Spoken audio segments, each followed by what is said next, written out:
The first trait of a pleasing personality is always a positive mental attitude, because nobody wants to be around a person who's negative.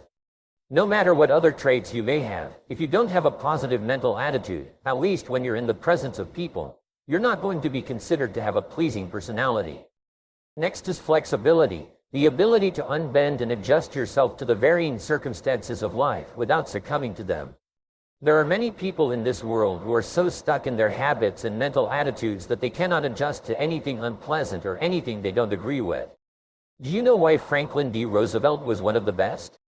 He adjusted himself to various situations and didn't get mad. Like the elephant, which has learned to be flexible enough not to get mad when another elephant is mad. There are many things in life that you have to adjust yourself to temporarily if you're going to have peace of mind and good health. Number 3 is a pleasing tone of voice. Many people have harsh tones that lack personal magnetism. Learning to use a pleasing tone in your voice is essential, whether you're teaching, lecturing, public speaking, or engaging in conversation. It requires practice and experimenting, but it's crucial to convey your message effectively. Tolerance is having an open mind on all subjects towards all people at all times.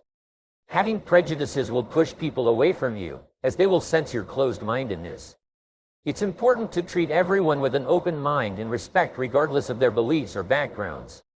The keen sense of humor is essential for adjusting to unpleasant situations. Laughter is a great tonic, helping to melt away troubles and make them seem less significant. Learning to laugh at yourself can be especially beneficial in diffusing tense situations. Frankness of manner and speech involves controlling the tongue at all times and thinking before speaking. Being honest and straightforward in your communication builds trust and respect with others.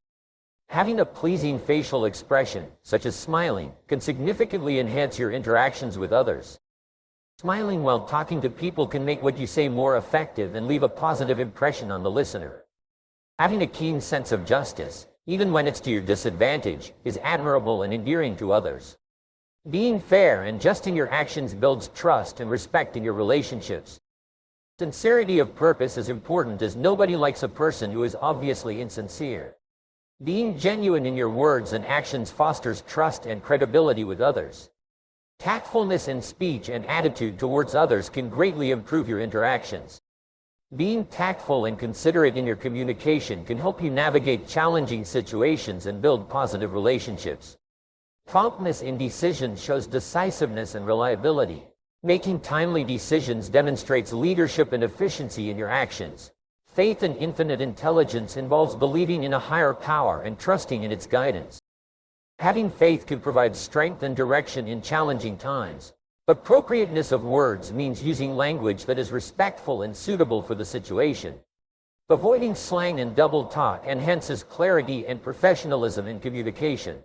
Controlled enthusiasm involves knowing when to express enthusiasm appropriately. Exuding enthusiasm can energize and inspire others, but it's important to temper it and not overdo it. Temperance in all aspects of life, including eating, drinking, working, playing, and thinking, promotes balance and moderation for overall well-being. Patience under all circumstances is essential for maintaining composure and timing in relationships and decision-making. Gracefulness in posture and carriage reflects self-respect and confidence. Maintaining good posture contributes to a positive impression in physical well-being. Humility of the heart involves recognizing and accepting one's limitations and faults.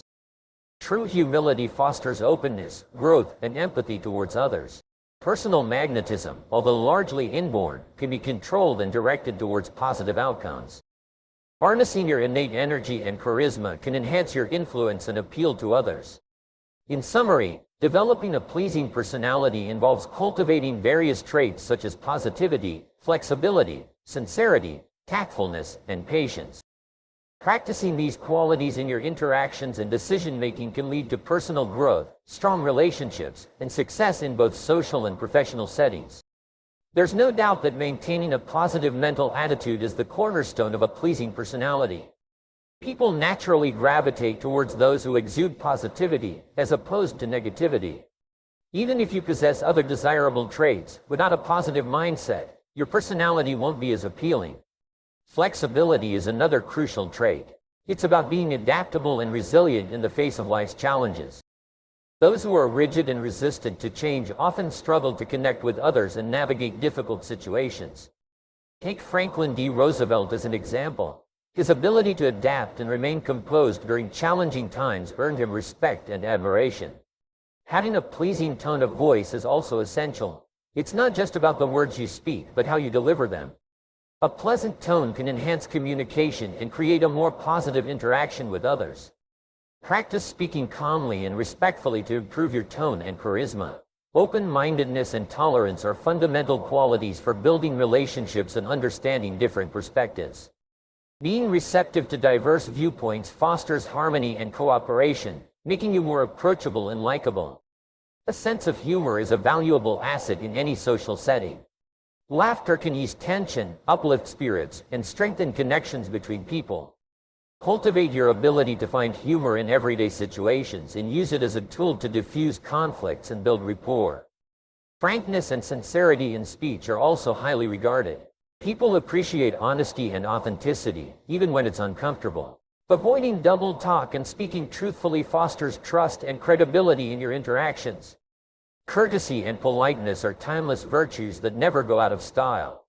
Treating others with respect, regardless of their status or background, demonstrates your character and earns you admiration. Personal grooming and presentation also play a role in how others perceive you. While it's not about being overly flashy, presenting yourself well shows that you value yourself and others enough to make a good impression. Showmanship, when used appropriately, can enhance your communication and presentation skills. Knowing when to add flair and drama to your words or actions can captivate and engage your audience effectively. Temperance in all aspects of life, including eating, drinking, working, and thinking, is essential for maintaining balance and self-control. Excess in any area can lead to problems, so practicing moderation is key. Patience is a virtue that allows you to navigate challenges and setbacks gracefully. By exercising patience, you demonstrate resilience and fortitude, earning respect and admiration from others. Lastly, humility keeps you grounded and prevents arrogance from tarnishing your character. Recognizing your limitations and being open to learning from others cultivates humility, making you more approachable and relatable. In summary, developing a pleasing personality requires a combination of positive traits, including positivity, flexibility, good communication, open-mindedness, humor, honesty, courtesy, grooming, showmanship, temperance, patience, and humility.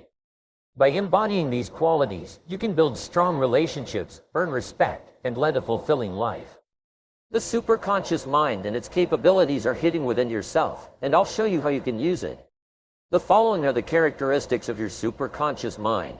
First of all, it has access to all data stored in your subconscious mind. Everything that you have ever learned, everything you've read, experienced in your lifetime has been stored away. When your superconscious mind is functioning, it can delve into this vast treasure trove, this library of your mind, and pick out information. Any piece of information will just pop out when you're working with your superconscious mind to solve a problem or achieve a goal. The second characteristic is that it can discriminate between valid and invalid data. You may have heard something or learned something that may not have been correct, the date, time, place, fact, or figure. But when your superconscious mind is sorting information, it knows exactly what is correct and what is incorrect. It has access to data outside of your experience. It can tap into the universal mind, and all data available in the universe is available to your superconscious when you tune into it. With regard to yourself, sometimes you'll have an idea when you're sitting in this room, and I'll be talking about A, and you'll have an idea about B. Everyone has at least 4 ideas per year, any one of which would make them a millionaire. So, if your goal is to become a millionaire, remember that the superconscious mind is trying to get you ideas to fulfill whatever it is that you want. The interesting thing about the superconscious mind is that it is neutral. If you think negative, angry thoughts, then you'll think of negative, angry ways to live, and you'll have negative, angry experiences as well. Mostly, it works when you are clear about something that you want or desire. It'll start to bring you ideas to achieve it. Many times, you're walking or driving along, and you'll have an idea for a product or a service, or something that you could do that would serve other people. You'll say, why doesn't somebody do that? Why doesn't somebody offer that? The only difference between you and someone else is if someone else took action on it, and then a week or a month or a year later, you're looking around, and somebody will come out with that idea, and they'll make a fortune. One of the hardest things of all is to trust your own ideas. Listen, the ideas are coming. The ideas are there, and they shoot through your mind. Many people will carry a little notebook. They'll put a notebook by the edge of the bed. They'll stop the car and write it down quickly. Because very often, the rule is, what you're seeking is seeking you. What you want wants you. And so when you decide that you want something, it's time to tune in and get it. Once you have programmed a major goal, the superconscious mind goes to work 24 hours a day. It's sort of like planting seeds. If you plant grass seed, what will happen is the grass will spring up in a day or two. If you plant a bamboo tree, you water it and you fertilize it, nothing happens. Nothing happens for 3 or 4 or 5 years. In the 5th year, it grows 60 feet into the air. It suddenly germinates and explodes into the air. And sometimes it's the same with a career or a goal or a book. So sometimes, some seeds will grow quickly. Some seeds will take longer. What you do is you just have to keep watering and fertilizing with confidence and faith until the seed springs into flower. It's working 24 hours a day while you're awake, while you're sleeping, while you're busy doing something else. Your superconscious mind is on the job.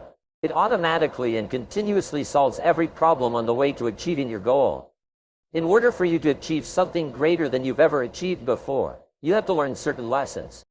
You've got to be schooled.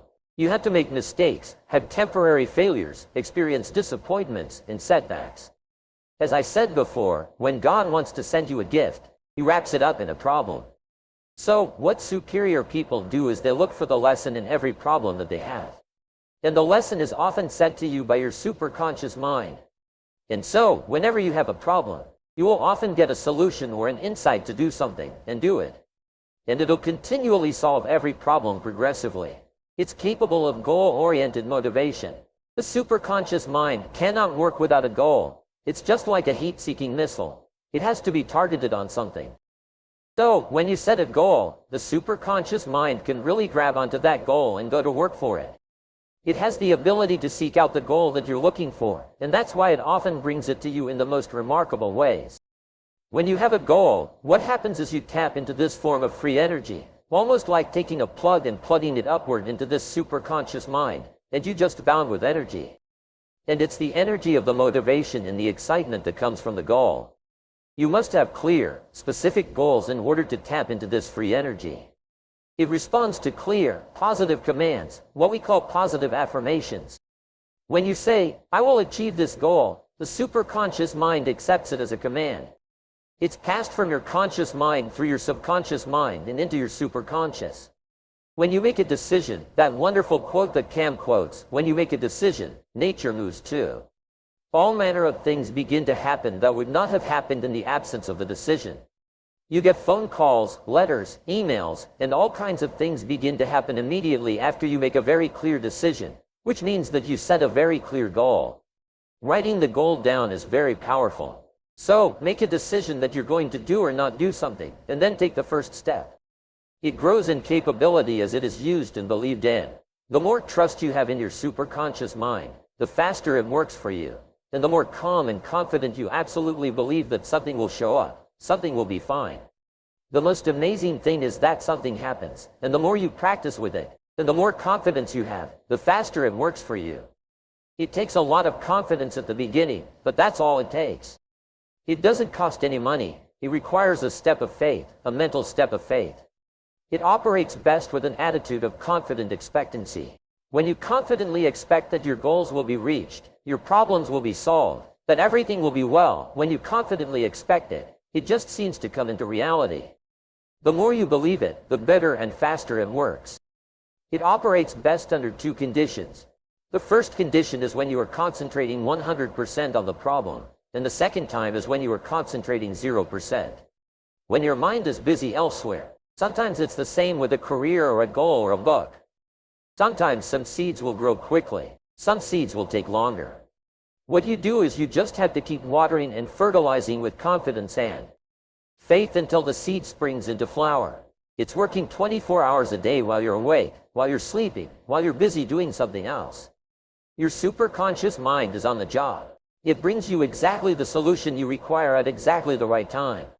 Let's say that you think of a goal, and the first thing that pops into your mind is to phone someone and ask him or her about this. Sometimes you'll pick up the phone or call immediately, and they'll say, "I'm going to be in Europe for a month and out of contact." If you had called them an hour later, they'd have already been gone, and you wouldn't have been able to get through to them. Today, of course, you can with self-launching, get through to anybody, but the point is when you get the idea, move quickly because it's time-dated, and sometimes it's dated only for a few minutes. It will bring you the experiences you need to be successful. We learn 10 times more from a failure experience than from a success experience. Here's a lesson. If you are going through or you have been through a failure experience, let's say a temporary failure experience, take a piece of paper and write at the top of the page, "What have I learned from this experience?" You'll be astonished at how much you have learned that if you don't write it down, you won't remember, and you'll have a tendency to repeat.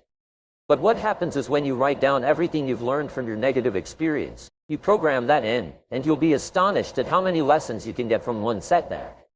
If you look into every experience for a lesson, you'll always find at least one, and sometimes the lesson you'll find will be priceless, and it will change your life forever. But you don't find it if you're not looking for it, so you've got to look for it. It makes all of your words and your actions and their effects fit a pattern consistent with your self-concept and your dominant goals. That means that you can be in a conversation, and you'll have this impulse to say something, and you'll say it, and it'll turn out to be exactly the right thing. Sometimes you'll have an impulse to say something, and something will tell you, "Don't say anything, don't say anything." It'll turn out later that it was very wise that you said nothing. Therefore, trust your intuition. If it tells you to speak, speak. If it tells you not to speak, don't speak. Here's the one key to the principle of serendipity. The only people who find happy things or make happy discoveries are people looking for something. They're looking for happiness. They're looking for success. They're looking for goals. They're looking for something. And as a result, they keep making happy discoveries. In the logical world, things have a cause and effect relationship. In the superconscious world, things have a synchronicity relationship. Completely unrelated events happen, sometimes on the other side of the world, that cause you to be successful. So, watch for synchronicity, and the more you watch for it, the more it will happen. It contains all monitor circuits for pre-programming. You can actually pre-program your mind, and the way you do it is you remember that your subconscious mind and your superconscious can only respond to positive commands. A monitor circuit only accepts commands that are positive. So, you don't say, "Let me remember not to forget my keys." What you do is you say, "Remember to take my keys with me when I leave. Remember to pick this up when I'm on my way home. Remember to do this." And when you say that, your superconscious mind takes it, and exactly at the moment you're walking past that table, it'll tweak it into your mind, and you'll get the keys. It's the most amazing darn thing, and you've all had this experience, and you can use it for anything. You can pre-program yourself to call somebody, to stop off, to pick something up, to do something, and so on. Now, activating the superconscious mind. The master method of activation of the superconscious mind is solitude. The way that you do it is, first of all, you go into silence for 30 to 60 minutes.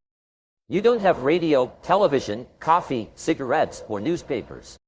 You just go and sit somewhere perfectly silently for 30 to 60 minutes. The first 25 to 30 minutes of this exercise will be excruciatingly painful. You'll want to get up and go do something, adjust a picture frame, make a phone call. It's almost like you've got ants inside you because it's so hard to sit absolutely perfectly still, relaxed, for 30 minutes. When you're sitting there for 25 to 30 minutes, about that point, you'll start to go calm. And all the energy, all the fidgetiness will disappear, and you'll just go calm. And after the 30-minute point, ideas will start to flow like a river. If you've never done it before, the first time you do it, you'll get a result. You'll get an insight, an idea, a solution to a problem, an idea to solve a goal. The next time you do it, you'll get it again, and every time you sit quietly in solitude for 30 to 60 minutes, you'll get ideas that may save you years of hard work. Whenever you calm your mind and let your mind go completely calm, what happens is superconscious mind function. There are three sources of a superconscious solution. The first is intuition. It comes from within, and as we say, the still small voice is sometimes so loud that it drowns out everything. You'll hear that answer and go, "Wow, this is it," and you'll be excited. Second of all, you'll get it from chance encounters with information and with strangers. You'll just come across something at random in a newspaper or a magazine that's a piece of information that's priceless. It's the last piece in the jigsaw puzzle. It puts it all together. Once you have a goal, your intuition, your superconscious mind will be trying to get the answer to you like a person rushing through the crowd, shouting at you as you're getting away. This superconscious mind is trying to get the answer to you. Be alert to unexpected successes and unexpected failures because often they will contain the germ or an idea that will change your life. So, how can you tell a superconscious solution? Number 1, when the answer comes, it will be 100% complete, and it will be simple. It'll be so simple that you'll think, why didn't I think of that before? It will be within your resources. You won't have to get anybody else's permission or help. It's something that you can do, and you just want. You're like, this. How could I not have thought of that? It will be a blinding flash of the obvious. It'll be so obvious that you'll just be surprised you hadn't thought of it. And 3, it will be accompanied by a burst of energy and joy. Do you see the energy that you need to implement the solution will come with the solution? Sometimes you'll have a superconscious solution in the middle of the night, and you'll wake up with this incredible idea, and you'll be able to sit down and start writing it down, and all the energy you need to write it down. The law of superconscious activity says that any thought, plan, goal, or idea held continuously in the conscious mind must be brought into reality by the superconscious. The more you use it, the more you believe it, the more it will work for you. The more you absolutely trust in it, and pretty soon, you'll get onto this being where you're getting the answers and the intuitive. Always be open to the likelihood that your goal will be achieved in a way completely different from what you had expected. Something completely unusual will happen, and you'll achieve your goal in a way that you never thought of before. When you're completely positive about yourself and your future, and you have very clear, written goals, plans, and priorities, you tap into the greatest power in the universe.